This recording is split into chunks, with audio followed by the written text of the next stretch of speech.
नमस्कार दोस्तों, आपका अपने यूट्यूब चैनल एहसन वाणी ऑनलाइन क्लासेज में स्वागत है। आज हम देखते हैं पास्ट इंडेफिनिट टेंस। उससे पहले मैं आपको कल दिए गए कुछ क्वेश्चन थे वो बता देता हूँ। पहला क्वेश्चन था, तुम्हें अंग्रेजी कौन पढ़ाता है? Who teaches you English? तुम्हें अंग्रेजी कौन पढ़ाता है? तो ध्यान देना, हु टीचेज यू इंग्लिश। दूसरा है, तुम पत्र किसे लिखते हो? To whom do you write letter? क्या तुम अपने अध्यापकों का आदर नहीं करते हो? Do you not respect your teachers? इसको हम इस प्रकार बना सकते हैं, don't you respect your teachers. Okay, यानी जो डू और नॉट है वो किस में बदल गया? डोंट।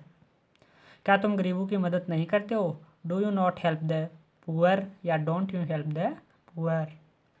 आज देखते हैं पास्ट इंडेफिनिट टेंस।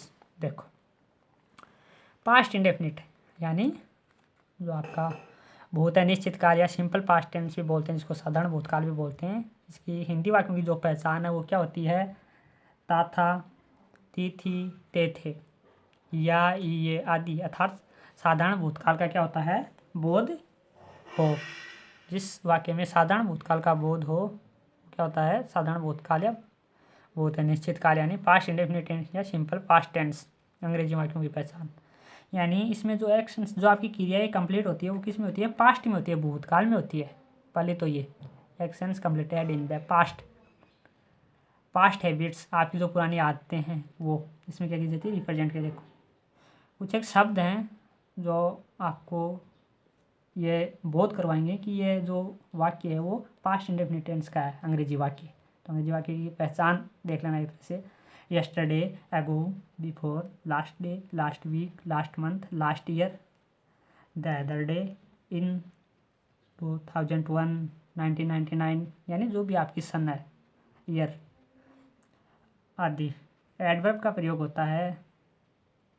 तो वाक्य में पास्ट इंडेफिनिट टेंस वर्ब की सेकंड फॉर्म का प्रयोग होता है, यानी पास्ट इंडेफिनिट टेंस के साधारण वाक्य में वर्ब की सेकंड फॉर्म का प्रयोग होता है केवल और केवल सिंपल सेंटेंस यानी अफर्मेटिव सेंटेंस में। और जो हेल्पिंग वर्ब होती है इस टेंस की वो होती है डिड। ओके, अब बात करते हैं आगे। देखो,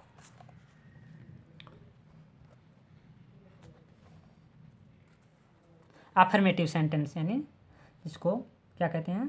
आपका पॉजिटिव सेंटेंस या सिंपल सेंटेंस भी कहते हैं। यानी इस प्रकार के वाक्यों में सकारात्मक कथन होता है। इसमें वर्ब की सेकंड फॉर्म का प्रयोग होता है। इसकी स्टेक से देख लेना, सब्जेक्ट प्लस वर्ब की सेकंड फॉर्म प्लस ऑब्जेक्ट। यानी इसमें वर्ब की कौन सी फॉर्म यूज की जाती है? सेकंड फॉर्म यूज की जाती है। अब जो पिछला टेंस हमने पढ़ा था प्रेजेंट इंडेफिनिट टेंस, उसमें वर्ब की फर्स्ट फॉर्म यूज कर रहे थे साधारण वाक्य में। इसके साधारण वाक्य में वर्ब की सेकंड फॉर्म यूज कर रहे हैं। ये कहूँ, इस दूसरे शब्दों में कहूँ तो ये जो टेंस आपके जो 12 टेंसों में से एकमात्र ऐसा टेंस है जिसके साधारण वाक्य में वर्ब की सेकंड फॉर्म का प्रयोग होता है। एक तरह से याद रखना इसको, सब्जेक्ट प्लस वर्ब की सेकंड फॉर्म प्लस ऑब्जेक्ट। अब आगे देखो एग्जाम्पल, वह कल जयपुर गया। He went to Jaipur yesterday. उसकी पत्नी पिछले साल मर गई। His wife died last year. यानी आपका डाई क्या है इसमें वह वर्ब की क्या है? फर्स्ट फॉर्म है। और हमने यहाँ क्या यूज़ किया? वर्ब की सेकंड फॉर्म। और इसी प्रकार अगर मैं यहाँ बात करूँ तो वर्ब की फर्स्ट फॉर्म क्या होती है? गो होती है। क्या होती है? गो। यहाँ हमने क्या यूज़ किया है? इसकी वर्ब की सेकंड फॉर्म यूज़ की है। थोड़ा सा ध्यान देना है ना, ये समझाने के लिए साथ लिखे हैं मैंने।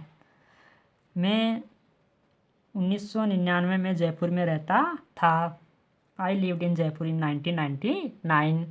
ये देखो, अब इसमें लिव्ड ये भी वर्ब की सेकंड फॉर्म है। अगर इसकी फर्स्ट फॉर्म की बात करूँ तो क्या होगी? लिव। मैंने एक शेर देखा। आई सा ए लॉइन। मैंने एक शेर देखा। तो ये भी सा भी क्या है? वर्ब की सेकंड फॉर्म है। ओके दोस्तों, आगे देखो, इसी का एक दूसरा रूप है नेगेटिव सेंटेंस। क्या है? नेगेटिव सेंटेंस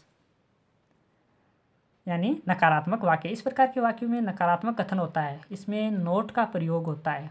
यानी अंग्रेजी वाक्य होता है उसमें नोट का प्रयोग, हिंदी वाक्य में नहीं का प्रयोग होता है। इसमें हेल्पिंग वर्ब का भी प्रयोग होता है। जो हेल्पिंग वर्ब है वो क्या आपकी? डिड। और इसमें वर्ब की फर्स्ट फॉर्म का प्रयोग होता है। इसमें ध्यान देना, वर्ब की कौन सी फॉर्म आ रही है? First form.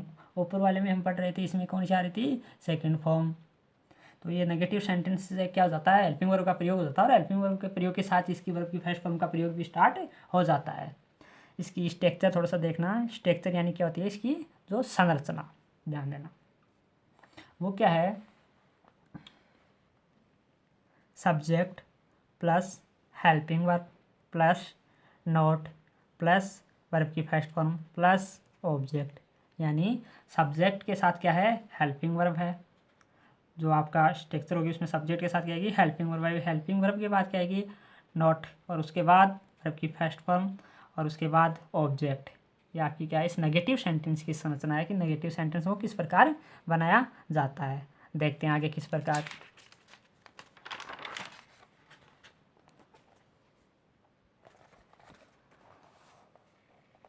वह कल जयपुर नहीं गया, यानी नहीं आ रहा है हिंदी वाक्य में। इंग्लिश वाक्य को देख लेते हैं, ही यानी सब्जेक्ट है, डिड हेल्पिंग वर्ब है, नोट का प्रयोग कर दिया।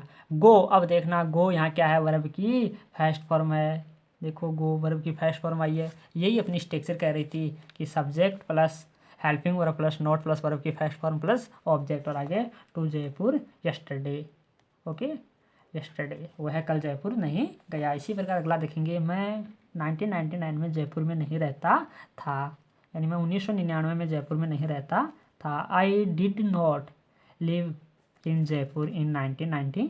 लिव, ये देखो यानी रहने की स्पेलिंग आई है, ये फर्स्ट फॉर्म आई है, सेकंड फॉर्म नहीं आई। सेकंड फॉर्म हमने पहले जो सिंपल सेंटेंस था उसमें यूज़ की थी, अफर्मेटिव सेंटेंस में, उसमें इसकी सेकंड फॉर्म आई थी, यहाँ इसकी फर्स्ट फॉर्म आई है। अगला देखते हैं, उसने गृह कार्य नहीं किया, उसने गृह कार्य नहीं किया। He did not do homework, उसने गृह कार्य नहीं किया।